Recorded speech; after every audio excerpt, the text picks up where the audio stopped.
똑같은 유적을 두고 이렇게 다른 해석이 나올 수 있을까요?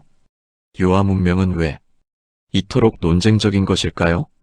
학술적 논쟁이 있습니다. 도시가 없는 것을 문명이라 부를 수 있는가? 홍산 문화와 고조선의 연결을 증명할 수 있는가? 이런 질문들은 정당한 학문적 논쟁입니다. 그런데 이 논쟁에는 정치가 개입합니다. 중국은 이 유적이 중화 문명의 기원임을 주장하고 싶어 합니다. 영토 지배를 문명 계승으로 정당화하기 위해서입니다.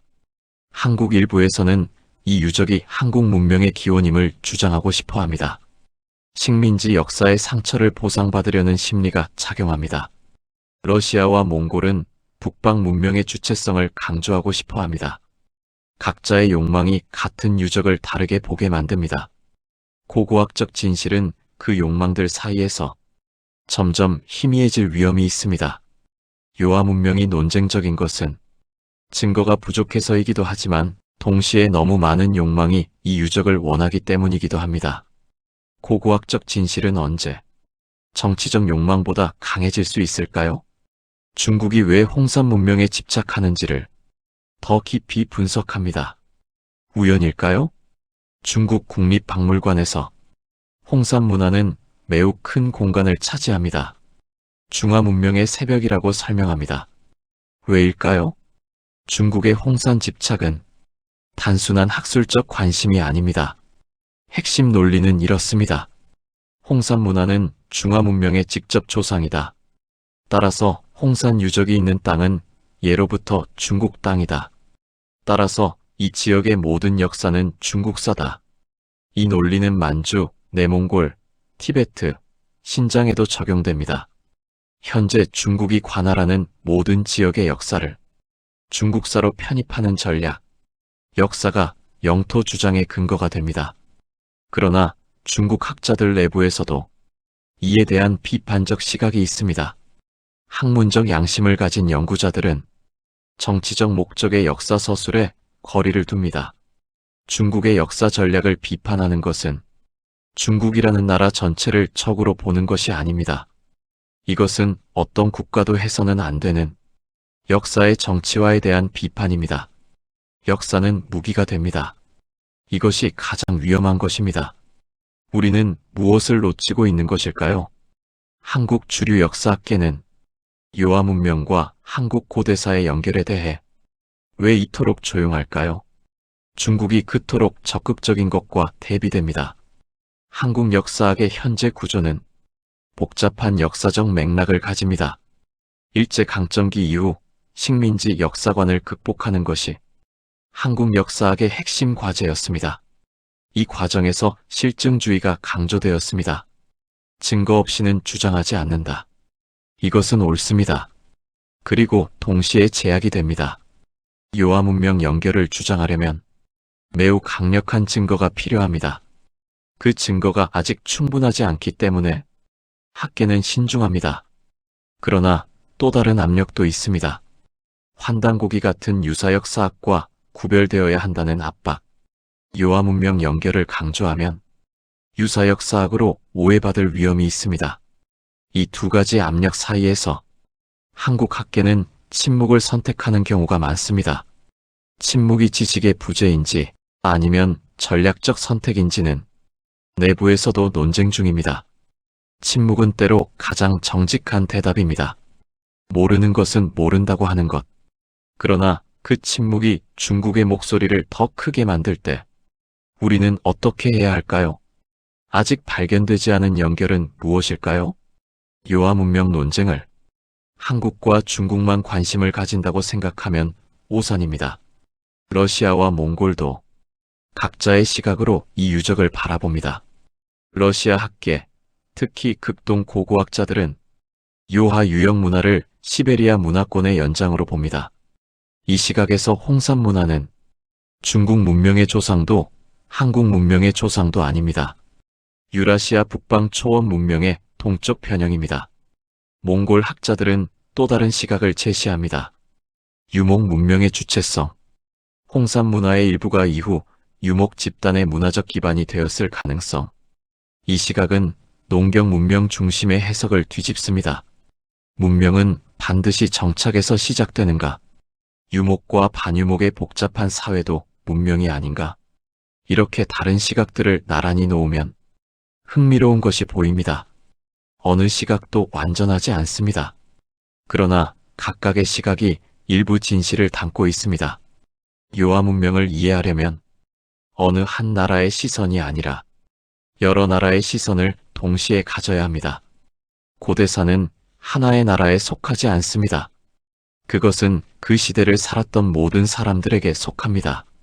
환단고기, 한국 고대사 담론에서 가장 뜨겁고 가장 위험한 텍스트입니다. 지지하는 사람과 반대하는 사람 모두 강한 감정을 가지고 있습니다. 역사학계의 다수 견해는 명확합니다. 환단고기는 위서다. 그 이유들이 있습니다. 1911년 개연수가 편찬했다고 하지만 이 책의 존재가 확인된 것은 1979년입니다. 텍스트 안에 근대 이후에 만들어진 개념들이 포함되어 있습니다. 고대 기록과 사실 관계가 맞지 않는 부분이 있습니다. 지지하는 측의 주장도 있습니다. 일부 내용이 다른 역사 자료와 일치한다. 실전된 고대 문헌을 전사한 것일 수 있다. 그러나 이런 주장들은 현재의 역사학적 방법론으로 확인하기 어렵습니다. 더 흥미로운 질문이 있습니다. 왜 이 책이 그토록 강한 흡인력을 가지는가? 그것은 이 책이 담고 있는 욕망 때문입니다. 잃어버린 위대한 역사, 주류 학계가 무시하는 진실, 우리는 그보다 훨씬 위대한 민족이었다는 확신, 이 욕망이 텍스트의 진위보다 먼저 사람들을 끌어당깁니다. 그 욕망이 어디서 오는지를 이해하는 것이 위서 논쟁보다 더 중요한 질문일 수 있습니다. 우리는 잃어버린 역사를 원하는 것일까요? 아니면 더 위대한 과거를 원하는 것일까요? 충격, 비밀, 숨겨진 진실, 학자들이 숨기는 것, 이런 제목의 역사 영상들이 수백만 조회수를 기록합니다. 알고리즘은 자극적인 콘텐츠를 좋아합니다. 유튜브 알고리즘은 시청 시간과 클릭을 극대화합니다. 자극적이고 흥분되는 콘텐츠가 그 기준을 충족합니다. 국뽕, 음모론, 위대한 과거, 이것들은 알고리즘이 좋아하는 형식입니다. 그 결과 가짜 역사가 빠르게 확산됩니다. 한번 퍼진 잘못된 역사 정보는 정정이 매우 어렵습니다. 잘못된 정보가 다시 다른 유튜버에게 인용되고 그것이 또 다른 영상의 소재가 됩니다. 우리 채널은 어떨까요? 이 채널도 유튜브라는 알고리즘 공간 안에 있습니다. 우리도 조회수를 신경 씁니다. 그러나 우리가 중요하게 지키려는 것이 있습니다. 확정하지 않는 것, 반론을 함께 제시하는 것, 출처를 밝히는 것, 모르면 모른다고 하는 것. 이것이 역사 탐사와 역사 소비의 차이입니다. 그러나 우리가 그 차이를 항상 지키고 있는지는 시청자 여러분이 판단해야 합니다. 이 영상을 보는 여러분이 판단하십시오. 이 채널은 어디에 서 있는가? 역사 탐사와 역사 소비의 차이는 무엇일까요? 위성 사진을 분석하면 아직 발굴되지 않은 구조물이 보입니다. 그러나 그중 일부는 아직 접근이 제한되어 있습니다. 현재 알려진 홍산문화 유적 외에도 요하 유역 일대에는 아직 발굴되지 않은 것으로 추정되는 지점들이 있습니다. 일부는 농경지 아래, 일부는 군사시설 인근, 일부는 접근이 허가되지 않은 지역, 발굴 후 갑자기 접근이 차단된 사례도 있습니다. 왜일까요? 학술적 이유일 수 있습니다. 발굴 현장 보호, 추가 연구 필요, 정치적 이유일 수도 있습니다. 발굴 결과가 불편한 해석을 만들 경우 공개를 제한할 수 있습니다. 국제 고고학계에는 발굴 결과 공개에 관한 기준이 있습니다. 그러나 이것이 항상 지켜지지는 않습니다. 특히 정치적으로 민감한 발굴에서 땅속에는 무엇이 있는 것일까요? 그리고 왜 우리는 아직 그것을 볼 수 없는 것일까요? 땅속의 이야기는 아직 시작되지 않았을 수 있습니다. 아직 발견되지 않은 연결은 무엇일까요? 문명은 어디서 시작되었을까요?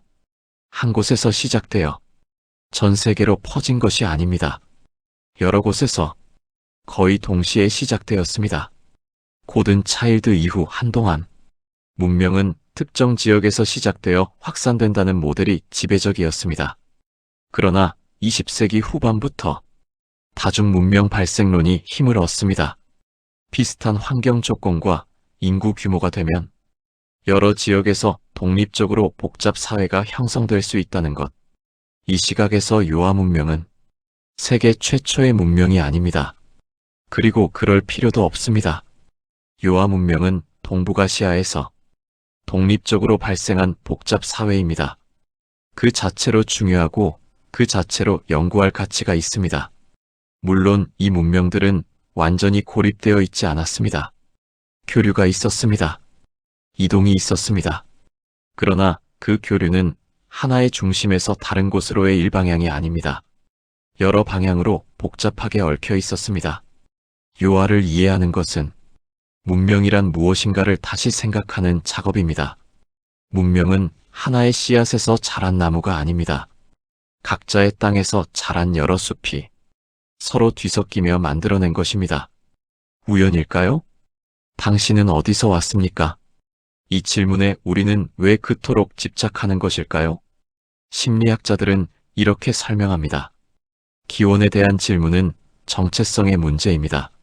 나는 누구인가? 나는 어느 집단에 속하는가? 나의 존재는 어디서 오는가? 이 질문들에 대한 답이 불확실할 때 사람들은 불안을 느낍니다. 현대의 민족주의는 상당 부분 이 불안에서 비롯됩니다. 급격한 사회 변화, 세계화, 공동체의 해체. 이런 변화 속에서 사람들은 변하지 않는 뿌리를 원합니다. 그리고 고대사가 그 뿌리의 역할을 하도록 요청받습니다. 수천 년 전 요아 유역의 사람들은 스스로를 어떤 집단으로 인식했을까요? 아마도 우리가 알고 있는 민족 개념은 그들에게 없었을 것입니다.